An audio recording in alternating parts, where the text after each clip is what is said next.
2 July চুঁচুড়ায় hotel মহলে ছিল আমাদের একটি ওয়ার্কশপ কাম সেমিনার।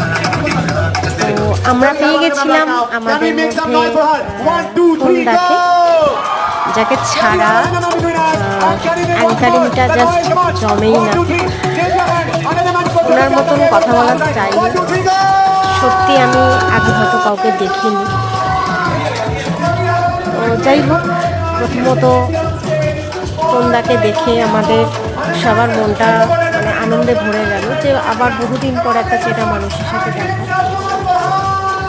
সেকেন্ড, ওয়ার্কশপে ম্যামকে দেখে ভীষণ ভালো লাগে। ম্যামের কাজ, ম্যামকে দেখতেও মিষ্টি, খুবই ভালোভাবে ম্যাম আমাদেরকে প্রত্যেকটা টিপস এবং প্রত্যেকটা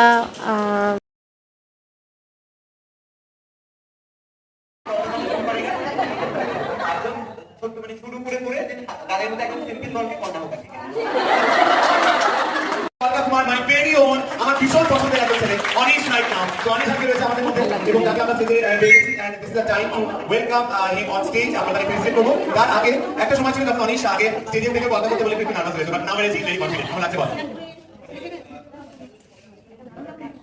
এক বছর যখন এই জায়গায় দাঁড়িয়ে থাকতাম মানে লিটারালি আমার হাত কাঁপতো, বাট সময়ের সাথে সবটা ঠিক হয়। মানে কি বলবো, তোমাদের জন্য আজকে এই জায়গায় আবারও দাঁড়িয়ে আছি। এভাবেই ভালোবাসা দিতে থেকো, পাশে থেকো, এটাই শুধু বলবো। আগে মেকআপটা হোক, দেন তোমাদের উপরে ছেড়ে আজকে কি কলকা তোমাদের দেখাবো তোমরা আমাকে বলে দিন। আজকে সেই কলকাটাই আমি তোমাদের দেখাবো। আর তোমাদের যদি কোনো কোয়েরিজ থাকে অবশ্যই আমাকে জানিও, আমি চেষ্টা করবো যতটা ক্লিয়ার করা যায়। আর বাকি কথা কলকা করার সময় করবো। Thank you.